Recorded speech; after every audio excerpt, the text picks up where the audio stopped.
کسی مرد کے ساتھ کوئی اختلاط ممکن نہیں ہے، کھانا بھی ان کا الگ سے آ رہا ہے، ملاقات کے لیے بھی ایک الگ روم بنا ہوا ہے۔ عورت اگر برہنہ ہو کے، نیم برہنہ ہو کے جب باہر آتی ہے تو بڑے بڑے متقیوں کا بھی تقوی پانی ہو جاتا ہے وہاں پر۔ وہ میڈیا اتنا حاوی ہو گیا ہے، ٹیکنالوجی نے یہ وسائل اتنے عام کر دیے ہیں کہ اب آپ کنویں میں بندہ بٹھا کے رکھنا محفوظ یہ نہیں کر سکتے آپ۔ اگر آپ اس کو نہیں بتائیں گے وہ دوسرے اس کو بتا دیں گے، اور دوسرے جب بتائیں گے تو وہ کسی اور رنگ میں بتائیں گے۔ مسجد بیت العتیق، اب اس کے پیچھے فلسفہ کیا ہے؟ 40,000 لوگ تو یہاں آبادی میں بھی نہیں ہوں گے آس پاس، تو آپ نے اتنی بڑی مسجد کیوں بنوائی ہے؟ ہم نے جو سوچا ہے، یہ ادارہ بھی اور اس جیسے اور ادارے اور مسجد بھی خصوصاً، ہم نے افراد گن کے نہیں بنائی بلکہ نسلوں کو دیکھا ہے۔ واہ واہ، سبحان اللہ۔ مرض کا علاج بھی آپ یہاں سے فرما رہے ہیں، پیچھے اسکلز کی ٹریننگ بھی ہو رہی ہے جس کو ہم ہنرستان کہتے ہیں۔ تو ایک وقت میں ایک آدمی اتنا سب کچھ کر کیسے سکتا ہے؟ توجہات ایک جگہ مرکوز رہیں گی، محور رہے گا، بٹ نہیں جائیں گے آپ؟ تو کوئی اس طرح انفراسٹرکچر بنا ہوا نہیں ملا۔ ہمیں فرقہ واریت ملی ہے، ہمیں جہالت ملی ہے، وراثت میں نفرت ملی ہے، اور تعلیم سے دوری ملی ہے۔ اب ہم چاہتے ہیں کہ اس کام کو ہم شروع کریں، وہ جو نہیں ہوا 70-76 سال میں، آج اس کو آغاز کریں ہم۔ اور جدھر دیکھتے ہیں ادھر ویرانی ہے، کچھ بھی ہوا نہیں ہے۔ تو جتنی توفیق اللہ نے آپ کو دی ہے اتنا آپ کریں، سعی آپ کریں، باقی اللہ کی ذات پہ بھروسہ کرنا ہے آپ نے۔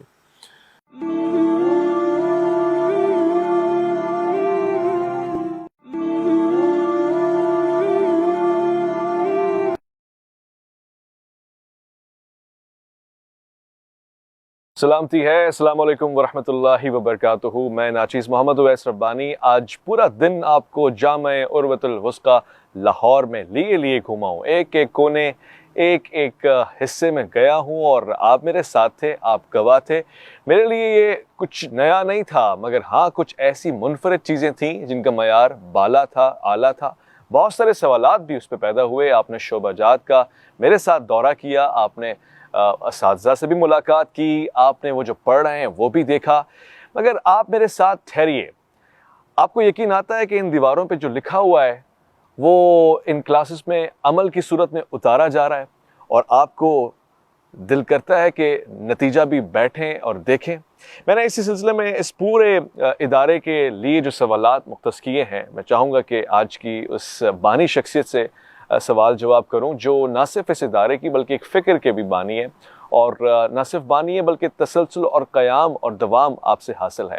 میں گفتگو فرما رہا ہوں، یعنی میری گزارش ہے، اور جو تعارف میں پیش کر رہا ہوں وہ ہے عالم دین ہے، مفکر ہیں اور محقق ہیں۔ نہ صرف یہ بلکہ بانی ہے جامع عروۃ الوثقی کے، اور تحریک بیداری امت محمد مصطفیٰ صلی اللہ علیہ وآلہ وسلم کے بھی سربراہ ہیں، استاد علامہ سید جواد نقوی۔ السلام علیکم ورحمۃ اللہ۔ وعلیکم السلام ورحمۃ اللہ۔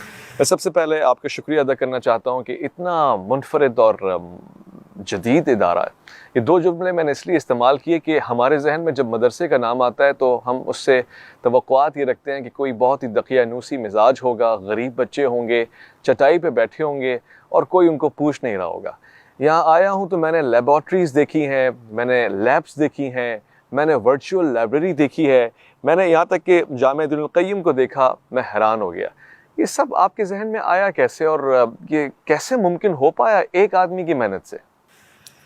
بسم اللہ الرحمن الرحیم۔ میں آپ کو اور آپ کے ساتھیوں کو جامع عروۃ الوثقی میں تشریف فرمائی پر خوش آمدید کہتا ہوں۔ آپ ایک لمبا سفر کر کے کراچی سے یہاں پہنچے ہیں، اور پھر اس گرم موسم میں صبح سے جامعہ کے اندر آپ دیکھ بھی رہے ہیں اور اپنے ناظرین کو دکھا بھی رہے ہیں یہ ادارہ۔ اللہ تعالیٰ کی بارگاہ میں دعا ہے آپ کی توفیقات کے لیے، اور آپ کے لیے جو خدمات آپ انجام دے رہے ہیں، اجر عظیم اللہ تعالیٰ آپ کو عطا کرے انشاءاللہ۔ جامع عروۃ الوثقی میں آپ تشریف فرما ہیں اور آپ نے دیکھ بھی لیا ہے اس کو۔ اپنی حیثیت میں جیسے آپ نے بیان کیا ہے کہ اس کو ایک انفرادیت حاصل ہے کہ ایک دینی ادارہ ہے، دینی مدرسہ ہے، لیکن اس روایتی انداز سے ذرا ہٹ کر ہے۔ اس کے اندر جدت بھی ہے، اس کے اندر نظم و انضباط بھی ہے، اس کے اندر بلند مقاصد بھی ہیں اس کے اندر، اور اس کے پیچھے ایک بڑی محنت بھی کار فرما ہے، اور اس کے نقشے سے یا اس کے ڈیزائن سے ہی اندازہ ہو جاتا ہے کہ یہاں کیا کام ہو رہا ہے اور کیا ہونے جا رہا ہے۔ جو سب بابصیرت ہے جنہیں اللہ تعالیٰ نے یہ شعور دیا ہوا ہے، تو وہ تو دیکھ کر ہی اندازہ لگا لیتے ہیں، اور آپ نے بھی صحیح اندازہ لگایا ہے۔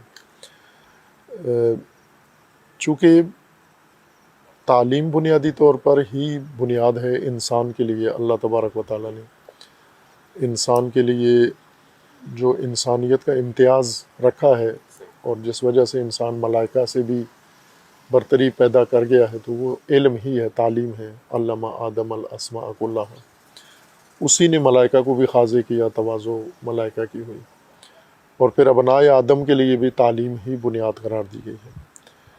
لیکن ہمارے ملک میں مختلف وجوہات کی وجہ سے تعلیم کا جو معیار ہونا چاہیے وہ نہیں ہو سکا قائم۔ جی ایسے ہی۔ ایک تو تعلیم تجارتی صورت اختیار کر گئی ہے، اور دوسرا مذہبی تعلیم، اس کے اندر دو بڑی خرابیاں پیدا ہوئی ہیں۔ ایک تو محدودیت اس کے اندر آ گئی ہے، ہم نے کچھ تعلیمی شعبے دنیا قرار دے کر ہٹا کے باہر کر دیے ہیں، اور کچھ کو دینی اسلامی علوم قرار دے کے ہم نے رکھا ہوا ہے جاری۔ اور دوسری خرابی اس میں یہ پیدا ہوئی ہے کہ اس کے اوپر فرقوں کا رنگ چڑھ گیا ہے، جی جو بنیادی جس کی وجہ سے یہ تعلیمی نظام متاثر ہوا ہے۔ تو تعلیم کی حیثیت دریا جیسی ہے۔ اگر آپ اپنی سرزمینیں، کھیت، باغات دیکھیں تو وہ سب پانی کے رہین منت ہیں۔ کھیتوں میں فصل اگے گی جب پانی ہوگا، اور باغات اس وقت سرسبز ہوں گے، لہلاتے ہوں گے جب پانی ہوگا۔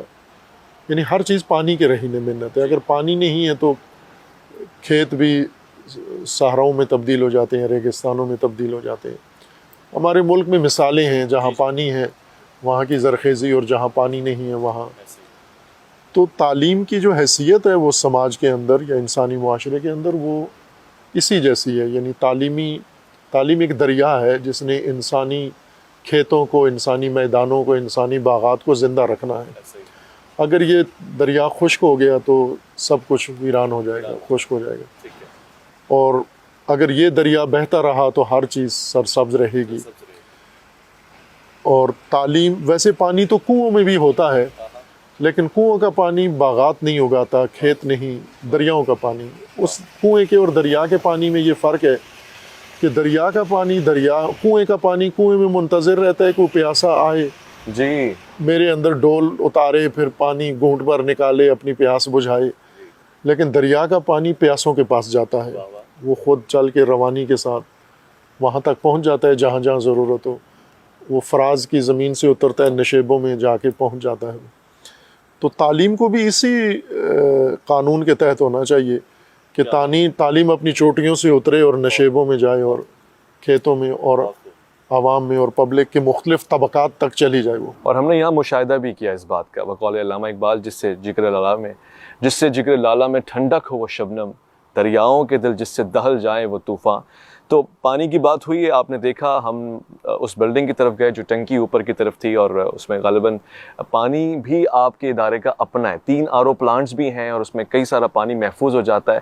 خاص بات جو منفرد تھی وہ یہ کہ جو فوارے بنے ہوئے ہیں اس کے اندر پانی سیو ہو جاتا ہے بارش کا، اور پھر اس سے آبیاری بھی ہوتی ہے یہاں کی۔ وضو کا پانی جو ہم پانی استعمال کرتے ہیں، اس میں ایک ٹوائلٹ کا پانی ہوتا ہے، گندا پانی، نجس پانی ہوتا ہے، وہ سیوریج میں ڈال دیتے ہیں جو باہر منتقل ہو جاتا ہے۔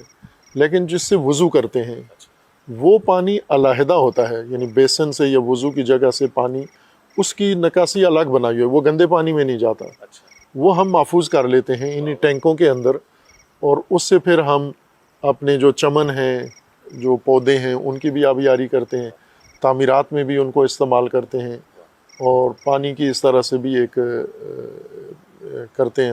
اور یہ ہمیں احساس ہے، میں تو اپنے خطبات میں بارہا کہا ہے کہ مثلا یہ ہمارے ہاں برسات کے موسم میں پانی اترتا ہے سیلابوں کی شکل میں، تباہی مچا کے جا کے دریاؤں میں، سمندروں میں گر جاتا ہے، جبکہ یہی اللہ کی نعمت ہے۔ اگر ہم اس کو محفوظ کر لیں ان دنوں کے لیے جب بارش نہیں ہوتی، پانی کم ہوتا ہے، تو یہ ہو سکتا ہے اگر تدبیر کریں ہم، یہ پانی محفوظ کر کے اس سے اپنے کھیتوں کو اور اپنی زمینوں کو یہاں آپ نے احیا کر کے بھی دکھایا، کر اس کے کا خوبصورت دکھایا۔ سا۔ اچھا، میں اسی کو مثال بھی کہہ رہا ہوں کہ جہاں سے آپ نے پانی کو محفوظ کر کے اس کا صحیح استعمال بھی بتایا، غالباً دینی اور دنیاوی عصری تعلیم جسے ہم کہتے ہیں، یا پھر دونوں کو ایک علم کہہ لیں، اس کا صحیح نظام تعلیم بھی آپ نے ایک اگزامپل کے طور پہ متعارف کروایا ہے۔ کئی سارے سوالات بھی ہیں، مثلاً ہم گئے جامع ام الکتاب میں، اور وہاں پہ ظاہر طالبات بھی ہیں، ان کا نظام بالکل علیحدہ ہے، یعنی کسی مرد کے ساتھ کوئی اختلاط ممکن نہیں ہے، کھانا بھی ان کا الگ سے آ رہا ہے، ملاقات کے لیے بھی ایک الگ روم بنا ہوا ہے۔ اس کی کیا وجہ ہے؟ یہ ضروری ہوتا ہے اس کے ساتھ مرد اور ساتھ پڑھ نہیں سکتے؟ مناسب نہیں ہے ان کا پڑھنا؟ اب ظاہر ہے کہ خواتین اور مرد کا اختلاط کسی جگہ بھی، نہ تعلیم کے بہانے، نہ معاشرت کے بہانے، نہ سماج کے بہانے، کسی اور بہانے سے یہ نہیں، مناسب نہیں ہے۔ نہ صرف اس وجہ سے کہ دین اجازت نہیں دیتا، بلکہ آپ کا تجربہ اور آپ کا مشاہدہ بھی یہی بتاتا ہے کہ اس کا نتیجہ دونوں کے لیے اور سماج کے لیے بھی نقصان دہ ہوتا ہے۔ ابھی ہمارے کالج یونیورسٹیوں میں مخلوط تعلیم ہے، جی، اور آپ نے دیکھ لیا جیسے بہاولپور یونیورسٹی کا جو سکینڈل سامنے آیا ہے آپ کے، کتنا دردناک اور افسوسناک ہے۔ اب یہ وہ بات ہے جو رقیبوں نے باہر میڈیا میں اچھال دی ہے، لیکن اس کا مطلب یہ نہیں کہ جن کے نہیں باہر بات آئی وہاں کچھ نہیں ہو رہا۔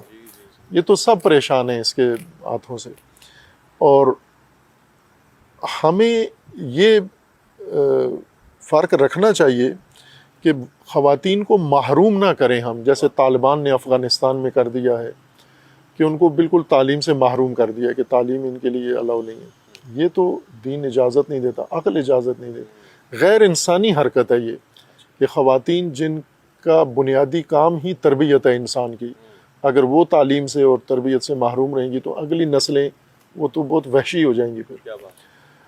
تو آپ خواتین کو یہ بھی نہ کریں کہ محروم کریں، اور یہ بھی نہ کریں کہ انہیں نامحرموں اور مردوں کے حوالے کر دیں، سپرد کر دیں، چونکہ مرد جیسا بھی ہو، مرد کسی بھی حالت میں ہو، پڑھا لکھا ہو، ان پڑھ ہو، شہری، دیہاتی، مسلم، غیر مسلم ہو، زنانہ مردانہ جو ایک مزاج ہے وہ معلوم ہے کہ عورت ہر روپ میں مرد کے لیے پرکشش ہوتی ہے، ہر روپ میں۔ یوں نہیں کہ میک اپ کرے یا ٹائٹ لباس پہنے تو نہ، وہ برقعے میں ہو، وہ چھپی ہوئی ہو تو بھی مرد کے لیے پرکشش ہوتی ہے۔ لیکن مرد ایسا نہیں ہے، عورت کے لیے ہمیشہ پرکشش نہیں ہے مرد۔ یہ نفسیاتی مطالعہ بھی ہے، مشاہدہ بھی ہے کہ مثلا عورت اگر برہنہ ہو کے، نیم برہنہ ہو کے جب باہر آتی ہے تو بڑے بڑے متقیوں کا بھی تقوی پانی ہو جاتا ہے وہاں پر، وہ بالآخر ایک نیم نگاہ گھما کے دیکھ ہی لیتے ہیں۔ لیکن اگر مرد نیم برہنہ ہو کے قمیض اتار کے باہر آئے تو عورتیں منہ موڑ لیتی ہیں، انہیں نہیں ہے پسند مرد کا بدن۔ لیکن مرد کبھی کرتا ہے، منہ موڑتا ہے، وہ تو لاحول پڑھ کے پہلے پھر دیکھ لیتا ہے، دیکھ کے پھر ایک لاحول پڑھ دیتا ہے کہ وہ پہلی والی تو حلال تھی نظر۔ تو اس چیز کو ہمیں سمجھنا چاہیے، یہ ایک حقیقت ہے کہ مرد اور عورت کا آپس میں جو ایک رجحان ہوتا ہے، کشش ہوتی ہے، وہ ایک حقیقت ہے، واقعیت ہے، اور وہ دونوں پر اثر انداز ہوتی ہے۔ یہاں کالج کے اسٹوڈنٹ زیادہ آتے ہیں ہمارے پاس یونیورسٹی کے، تو ایک میڈیکل کالج کا اسٹوڈنٹ یہاں آئے اور انہوں نے کہا کہ ہماری جو ٹیچر ہیں وہ خاتون ہیں، تو وہ عموماً خوبصورت بھی ہیں اور پھر ساتھ لباس بھی ایسا پہن کے آتی ہیں جو جتنے اس کے لڑکے ہیں اسٹوڈنٹ، لڑکیاں لڑکے دونوں ہیں، لیکن جو مرد اسٹوڈنٹ ہیں اس کے، وہ اس کے سارے اس کے روپ میں اور اس کے حلیے میں ہی محو رہتے ہیں، یہ نہیں ان کو پتہ چلتا پڑھا کیا رہی ہے۔ تو وہ مجھ سے پوچھ رہا تھا کہ میں کیا کروں، تو میں نے کہا کہ آپ نہ لکھا کرو، نیچے دیکھا کرو، صرف اس کی آواز سنو، آپ اس کی طرف دیکھو نہیں، تو آپ لکھتے رہو، ایک تو لکھنے سے آپ کی توجہ رہے گی، اور دوسرا پھر آپ ادھر۔ تو اس نے کہا کہ جب میں ایسا کرتا ہوں یا کوئی اور بھی کرے تو وہ ادھر سے ہی کوئی چیز پھینکتی ہے اس کے منہ پر کہ مجھے دیکھو تم، وہ نیچے دیکھنے نہیں دیتی، لکھنے بھی نہیں دیتی کہ مجھے دیکھنا ہے تم نے۔ اور وہ کہتا ہے کہ وہ ابھی میں اس کے پاس 1-2 سیمسٹر پڑھ چکا ہوں، مجھے نہیں پتا اس نے کیا پڑھایا ہے، مجھے اس کے باقی ساری تفصیلات پتہ ہے لیکن یہ نہیں پتا کہ اس نے پڑھایا کیا، چونکہ توجہ جاتی ہی نہیں ہے میری اس کی طرف۔ یہ وہ واقعات ہیں جن پر ہم آنکھیں بند کر لیتے ہیں. اس کو مد نظر رکھیں, ہم عورتوں کے لیے اتنے ہی وسائل تعلیمی ماحول فراہم کریں جتنا مردوں کے لیے, ٹھیک ہے, ٹھیک ہے, کسی کمی کے بغیر. میں نے یہ اور محسوس یہ آپ یہاں دیکھیں گے آپ, جی جی بلکہ ایک لحاظ سے اگر آپ دیکھیں کہ خواتین کے لیے ہم نے جو ماحول بنایا وہ مردوں سے بہتر ہے. واقعاً بہتر ہے. مثلا اگر ہم اسٹوڈیو میں گئے تو ایک اسٹوڈیو آپ نے مختص کر دیا خواتین کے لیے, اس میں پروڈیوسر, ڈائریکٹر یعنی کیمرہ مین, بلکہ ہر چیز خواتین کر رہی ہیں. ٹوٹل خواتین کا کام ہے. بہترین تھا. ویمن امپاورمنٹ کی میں نے بات کی, آپ فوٹیج میں بھی دیکھیں گے, ویڈیو میں بھی دیکھیں گے آپ, کہ خواتین واقعاً امپاورڈ ہیں, راستے الگ ہیں, جدا ہیں, سروں پہ چادریں ہیں مگر عقلوں پہ پردے نہیں پڑے ہوئے. یہاں تک کہ مجھے وہ جملہ بہت اچھا لگتا ہے جب ہم مستشفیٰ کی طرف گئے تو حیا اور حیات کا تحفظ وہاں پر ہو رہا ہے. مرد اور عورت الگ الگ راستوں سے جا رہے ہیں, اور جو معاملہ ہے, جو ذمہ داریاں ہیں, جو مجبوریاں ہیں, وہ سب چیزیں ہیں. اچھا, میں جب سوالات جمع کر رہا تھا, کچھ چیزیں ایسی تھیں جو واقعاً اگر آپ جواب نہ دیں گے تو وہ ادھوری رہ جائیں گی.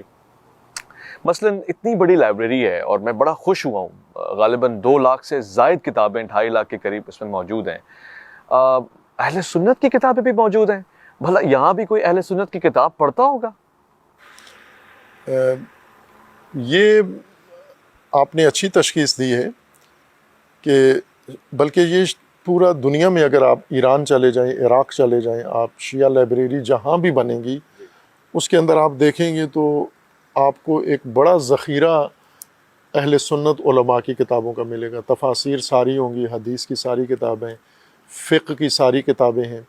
اور جب شیعہ فقہاء علماء بحث کرتے ہیں علمی, تو وہ اہل سنت کی کتابوں کو زیر مطالعہ رکھتے ہیں, ان کے نظریات کو پیش بھی کرتے ہیں, ہر چند ان پہ تنقید کرتے ہیں, ان کو نہ بھی قبول کریں لیکن ان کو پڑھتے ضرور ہیں, اور پھر اپنے طالب علموں کو بھی اس کا موقع دیتے ہیں.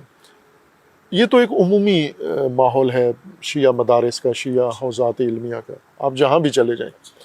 ہم نے اہتمام خصوصیت شعوری طور پر یہ کام کیا ہے, روایت کو نہیں فالو کیا ہم نے شعوری طور پر یہ کام کیا ہے کہ ہم چاہتے ہیں کہ ہمارا جو طالب علم ہے وہ اس طرح سے بند کنویں کے اندر تربیت یافتہ مینڈک نہ ہو, جس کو صرف یہ پتہ ہو میرا فرقہ کیا ہے, اس کے علاوہ اس کو کچھ پتہ نہ ہو, اندھیری رات ہو, اسے یہ بھی پتہ نہ ہو کتنے اور مذاہب ہیں, کتنے اور علماء ہیں, کتنے اور افکار ہیں.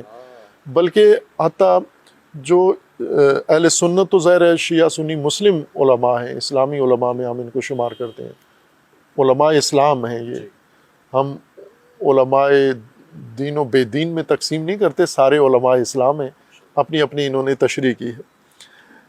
حتیٰ غیر مسلم جن کے پاس علمی کچھ کہنے کے لیے کوئی بات ہے, خواہ وہ سوشل سائنسز ہوں یا نیچرل سائنسز میں, ان کی ایک بڑی علمی خدمات ان کی ہیں اور بنیادیں انہوں نے رکھی ہیں. تو ہم تو ان کو بھی یہاں پر رکھتے بھی ہیں, کتابیں بھی رکھتے ہیں حوالوں کے لیے بھی, اور پڑھتے بھی ہیں اور پڑھاتے بھی ہیں. تصوف پر میں نے دیکھا کتاب ان کی طرف بالکل ہے, تصوف کا ایک بڑا ذخیرہ ہے یہاں پر. اور ظاہر ہے یہ ساری وہ چیزیں ہیں جو علم شمار ہوتی ہیں, اور علم سے کسی نسل کو محروم کرنا یہ ظلم ہے اس کے اوپر. آپ کے جو بحران ہیں اس وقت, سماجی بحران بنے ہوئے ہیں آج کل, جو افسوسناک واقعہ زیر باس ہے جڑاں کا, یہ اسی وجہ سے ہے نا کہ آپ نے جو تعلیم دی ہے فرقے کے نام پر, اس میں آپ نے جو تصور پیش کیا ہے وہ اتنا غلط ہے کہ دشمنی اس نے پیدا کی ہے, نفرت پیدا کی ہے. آپ ایسی تعلیم دیں جو ذہنوں کو کھولے. آج کی دنیا میں آپ کے نسل کو زندگی رہنے کے مواقع فراہم کرے کہ اس زمانے میں کیسے ہم نے آگے بڑھنا ہے, دوسرے اقوام کے ساتھ کیسے رہنا ہے, اپنے نظریات ان تک کیسے پہنچانے ہیں, ان کے نظریات کو کیسے ہم نے لینا ہے. یہ وہ چیز ہے جو ضروری ہے ہمارے لیے. تو اگر آپ نہیں کریں گے نا, آج ہو جائے گا, چونکہ میڈیا اتنا حاوی ہو گیا ہے, ٹیکنالوجی نے یہ وسائل اتنے عام کر دیے ہیں کہ اب آپ کنویں میں بندہ بٹھا کے رکھنا محفوظ یہ نہیں کر سکتے. آپ اگر آپ اس کو نہیں بتائیں گے وہ دوسرے اس کو بتا دیں گے, اور دوسرے جب بتائیں گے تو وہ کسی اور رنگ میں بتائیں گے, اس کو باغی بنا دیں گے. تو بہتر یہ ہے کہ آپ خود اس کو یہ سارا کچھ پڑھائیں, وضاحت کے ساتھ پڑھائیں, دلیل کے ساتھ پڑھائیں. چلیں آپ بھی ہمیں وضاحت کے ساتھ بتائیں نا یہ بات کہ ہاسٹل میں بچوں کے کمروں میں اے سی نہیں ہے, جو کہ ہم سوچ بھی نہیں سکتے تھے ہو, مگر مدیر کے اپنے گھر میں, بلکہ اس کی ہر شے میں سوچتا ہوں کہ شاید واش روم میں بھی اے سی لگا ہوتا ہے. ہم جتنے مدارس گئے ہیں وہ خود ٹھیکیدار ہوتا ہے, بلکہ ایک ریاست کا سربراہ ہوتا ہے. آپ کے اپنی رہائش گاہ میں بھی اے سی نہیں ہے, کیوں؟ خوب ہماری یہ حسرت ہے، آرزو ہے کہ یہاں یہ ساری سہولتیں موجود ہوں، یہ میری دلی آرزو ہے۔ آپ یہاں دیکھیں دینی مدرسہ، تو مجھے آپ نے نہیں پوچھا لیکن بعض لوگ پوچھتے ہیں آ کر کہ یہ مدرسہ اس طرح کا تو کہیں بھی ہم نے نہیں دیکھا۔ اہل سنت کے بڑے اکابرین آئے ہیں یہاں جن کے اپنے بڑے بڑے مدارس ہیں، تو وہ کہتے ہیں کہ یہ ہمارا بھی نہیں ہے اس طرح کا ڈیزائن، تو یہ کیسے آپ نے آئیڈیا کہاں سے لیا؟ تو میں انہیں کہتا ہوں کہ یہ جس مدرسے میں میں نے پڑھا ہے یا جن مدارس میں میں نے پڑھا، یہ ان سے یہ آئیڈیا لیا ہے۔ تو وہ پوچھتے ہیں کیا وہ ایسے مدارس تھے؟ میں نے کہا چونکہ وہ ایسے نہیں تھے، اس لیے کہ ان میں کوئی تعلیمی سہولت نہیں تھی۔ واہ، وہ صرف ایک کمرہ تھا رہائشی، لیبر روم جس کو کہتے ہیں۔ پورے مدرسے میں اگر 100 طالب علم ہیں تو 2 واش روم ہیں، 3 واش روم ہیں۔ ان کی کوئی صفائی کا انتظام نہیں ہے، ان کے میں کوئی ٹائل نہیں لگی ہوئی، کچھ بھی نہیں ہے، وہ طہارت نجاست کا بھی صحیح طریقے سے انتظام نہیں ہے۔ اور انہی میں پڑھا ہم نے، اور تعلیمی سہولتیں نہیں تھی وہاں پر۔ تو وہیں سے یہ ذہن میں بات آتی تھی کہ اگر تعلیمی ادارہ بنانا ہے تو اس میں تعلیمی ماحول ہونا چاہیے، تعلیمی سہولتیں ہونی چاہیے، اور تعلیمی ایک پورا نظام ہونا چاہیے۔ تو وہاں سے یہ چیزیں لی تھی، اور اسی وقت پھر ظاہر ہے کہ ہماری جو صورتحال ہے اس کے مطابق ہم چاہتے ہیں کہ ہر سہولت اپنے بچوں کو دیں جو دی ہے ہم نے۔ مثلا یہاں لانڈری کی سہولت ہے، بالکل ہے، سلون بھی ہے، بچوں کو کپڑے نہیں دھونا پڑتے۔ جی، میں خود طالب علمی میں جس کام سے بہت گھبراتا تھا، میرے لیے ایک عذاب تھا وہ کپڑے دھونا ہوتا، باقی سارے کام کر لیتا تھا، کھانا بنا لیتا تھا، پکا لیتا تھا، برتن دھو لیتا تھا، سارے جو کام ہوتے ہیں اپنے کرنے کے، لیکن جب کپڑے دھونے کی باری آتی تھی تو روح نکلتی تھی کہ یہ کپڑے کیسے دھونے ہیں۔ پھر بالآخر وہ دھونے پڑتے تھے، صحیح دھلتے بھی نہیں تھے مجھ سے۔ تو اسی وقت سے میں کہتا کہ یہ نہیں ہونا چاہیے، یہ طالب علموں کے لیے یہ کپڑے دھونے والا کام نہیں، دھو بھی نہیں سکتے نا صحیح، ایک تو یہ کہ اچھا دھو لیں، لیکن دشمنان امت کی اور دشمنان وحدت کی اچھی دھلائی کرتے ہیں۔ تو یہ ہم نے یہ سوچا ہوا تھا کہ اگر مدرسہ بنانا ہے، ابھی ہمارے بچوں کو دھلا ہوا کپڑا ملتا ہے، استری کیا ہوا ملتا ہے، ان کے کمرے سے میلا لباس ان کا کلیکٹ ہو جاتا ہے جمع کر کے۔ ان کی اپنی طالب علم کمیٹی ہے، وہ روزانہ کمروں کے نمبر لگے ہوئے ہیں ہاسٹل کے کمروں کے، اس نمبر کے حساب سے روزانہ ان کے یونیفارم والے کپڑے اور ان کے عام پہننے والے کپڑے ڈریس وہ سارے میلے جمع کر کے ہفتے میں ان کے کتنے جوڑے دھلنے ہیں، مثلا ہر طالب علم کے ہفتے میں 3 یا 4 جوڑے ہفتے میں اس کو دھو کے استری کر کے دینے ہیں، پھر اسی طرح کمروں کے نمبر سے۔ اسی طرح ان کے لیے حجام کا یہاں انتظام ہے، کٹنگ کا، ان کے جوتے موچی یہاں ہے، درزی یہاں پر ہے، کھانا ان کو برتن ان کو بالکل تیار کھانا ملتا ہے لگا ہوا دسترخوان کے اوپر۔ یہاں تک کہ کھانے میں سبزی بھی ان کے اپنے فارم کی ہے۔ میں ان کا ورڈ اس لیے استعمال کر رہا ہوں کیونکہ میں نے لکھا ہوا دیکھا ہے کہ عروۃ الوثقیٰ عوام کی میراث ہے، تو اب یہ ان کی ہی ہے۔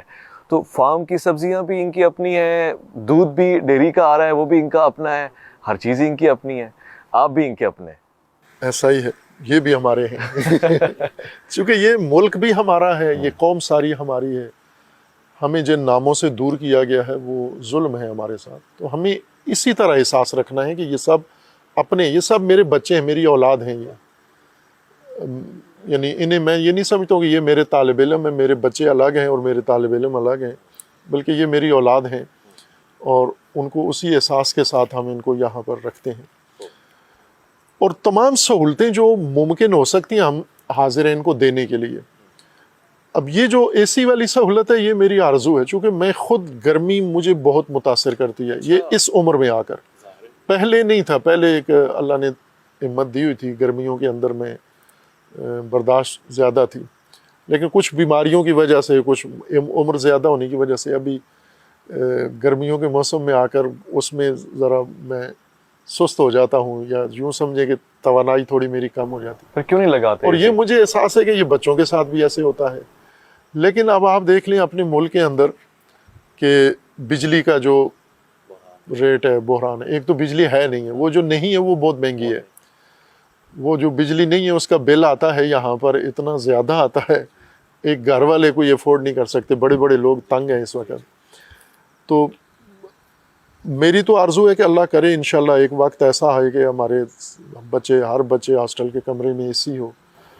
ابھی مسجد میں جمعہ ہوتا ہے، لوگ باہر سے لوگ آتے ہیں، حبس کا موسم ہوتا ہے، ہم اپنے تئیں تو پنکھے ونکھے چلاتے ہیں، لیکن اس میں مجھے خود بہت شرمندگی ہو رہی ہوتی ہے، کئی دفعہ میں مومنین سے معذرت بھی کرتا ہوں کہ آپ اتنی گرمی میں بیٹھے ہوئے ہیں اور مجھے احساس ہے اس کا.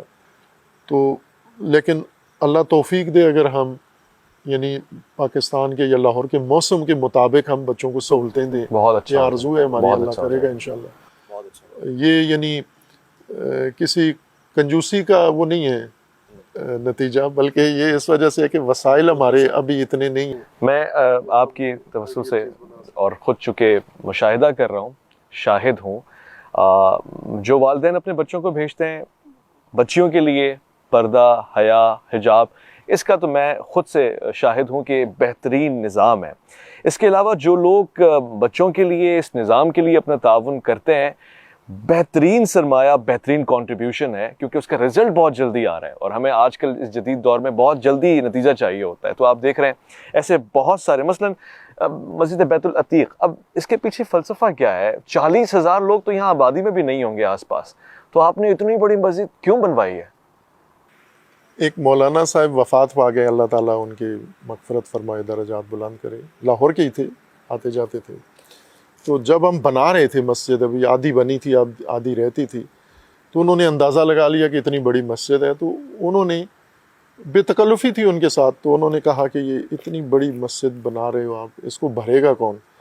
ہمارے پاس چھوٹی چھوٹی مسجدیں ہیں، مثلا 200-300 آدمیوں کی گنجائش کی مسجد ہے، وہ آج تک نہیں بھری، تو آپ اتنی بڑی مسجد جو بنا کے تو اس کو بھرے گا کون؟ تو میں نے ایسے مذاق میں ان سے کہا کہ مسجد بھی میں بناؤں اور بھروں بھی میں ہی. تو ایک کام تو آپ لینا اپنے ذمہ کہ بچے زیادہ پیدا کریں تاکہ بھریں آپ اس کو. تو باہر کے یہ تو مذاق میں ان کو جواب دیا تھا. میں خوش ہو گیا کہ آپ نے مجھے بھی کسی ذمہ داری پہ لگا دی، اپنا حصہ اگر میں ڈال سکا. تو صحیح جواب یہ ہے کہ ہم جب ہمارے پرانے جو اتنے ادارے بنے ہوئے ہیں، مسجدیں دیکھ لیں، مسجدیں ہیں یا شیعہ کی امام بارگاہیں ہیں یا مدرسے ہیں، مرلوں پہ بنے ہوئے ہیں. مثلا 2 مرلے کی مسجد، 5 مرلے کی مسجد، 10 مرلے کی مسجد. یہ کیوں اتنے چھوٹی مسجدیں کیوں بنائی ہیں انہوں نے؟ اس لیے کہ وہ افراد گنتے تھے. ابھی کتنے افراد ہیں نماز پڑھنے والے؟ 6. تو اتنی بنا دو، چلو 10 کے لیے بنا دو. ہم نے جو سوچا ہے، یہ ادارہ بھی اور اس جیسے اور ادارے اور مسجد بھی خصوصاً، ہم نے افراد گن کے نہیں بنائی بلکہ نسلوں کو دیکھا ہے. واہ واہ، سبحان اللہ. کہ ان کو ایسا بناؤ کہ نسلیں آئیں، ان سے استفادہ کریں. یہ ادارے بار بار نہیں بنتے، ایک ہی دفعہ بنتے ہیں، ایک توفیق اللہ کی طرف سے ہوتی ہے. تو آپ ایسا نہ بناؤ کہ ایک نسل تو اس میں سے استفادہ کر جائے، اگلی نسل کے لیے یہ قابل استفادہ ہی نہ ہو. تو ظاہر ہے جب آپ دور نگاہ رکھتے ہیں، آگے کا سوچتے ہیں، افق آپ کا دید کا تھوڑا آگے ہے، تو پھر آپ کو اس طرح سے بڑا انتظام کرنا پڑتا ہے، نسلوں کے لیے ہے. اتنا نہ کروں میں جتنا خود میری عمر ہے اور میں اتنا گزار کے چلا جاؤں، بعد والے خود سوچیں آ کر. تو یہ تو ہمیں دین کی بھی تربیت یہ ہے کہ آپ جو بھی بنیاد رکھو اس کو آئندہ نسلوں کو مد نظر رکھ کر کرو کہ وہ بھی اس سے استفادہ کریں. اللہ آپ کو عمر اور آپ بخیر دیکھ لیں کہ جو مثلاً پنجاب یونیورسٹی ہے، کراچی یونیورسٹی ہے، اتنی بڑی ہے، اگر بندے گن کے بناتے تو چھوٹا سا پلاٹ کافی تھا، لیکن اتنے ایکڑوں پہ بنی ہوئی ہے تو نسلوں کے لیے، اور انشاءاللہ رہے گی، کافی عرصے تک قائم رہے گی. انشاءاللہ. پروردگار آپ کو بھی عمر خیر عطا فرمائے. مجھے علامہ اقبال کے وہ جملے یاد آ گئے جو ان سے منسوب ہیں کہ آپ 4 یا 5 لوگوں میں پرجوش خطاب کر رہے تھے، گویا ہزاروں کا مجمع ہو. کسی نے کہا اتنے لوگ نہیں ہیں اتنی جوشیلی اور اتنی اونچی اور بلند آواز میں. آپ نے کہا میرے سامعین سن رہے ہیں اور وہ شاید 50 یا 100 سال بعد بھی سنیں گے مجھے. یعنی دور اندیشی اور ویژن اسی کو کہتے ہیں جس کا میں متعارف ہوں، اور میں چاہوں گا کہ اس پہ مزید بات ہو. میں بہت سارے سوالات رکھتا ہوں اور آپ نے گاہے بگاہے ان تمام کا جواب مجھے دیا ہے. میں ساتھ میں ایک چیز جو بہت اہم سمجھتا ہوں کہ اگر میں نے اس میں تاخیر کی تو بڑا نقصان ہو جائے گا. لائبریری پہ ہم نے بات کر لی، کمپیوٹر پہ ہم نے بات کر لی، لیبارٹریز پہ ہم نے بات کر لی. آپ نے ایک ہاسپٹل یا کلینک یا مستشفیٰ بنایا اور اس میں آپ نے باہر کے لوگوں کو بھی اجازت دی. پھر اس میں آپ نے ایک گیپ بھی رکھا مرد اور عورت دونوں کے لیے. پھر اس میں جتنا ہو سکتا ہے تمام وسائل بھی موجود ہیں. یہاں کے بچے جاتے ہیں ان کا الگ ٹوکن ہوتا ہے، باہر والوں کے لیے الگ ٹوکن ہوتا ہے، مگر انتظامات اور وسائل سب کے لیے یکسر ہوتے ہیں. تو یہاں تو آپ نظام تعلیم کی جو طبیبی علاج ہے وہ فرما رہے تھے، مرض کا علاج بھی آپ یہاں سے فرما رہے ہیں. پیچھے اسکلز کی ٹریننگ بھی ہو رہی ہے جس کو ہم ہنرستان کہتے ہیں. تو ایک وقت میں ایک آدمی اتنا سب کچھ کر کیسے سکتا ہے؟ توجہات ایک جگہ مرکوز رہیں گی، محور رہے گا، بٹ نہیں جائیں گے آپ؟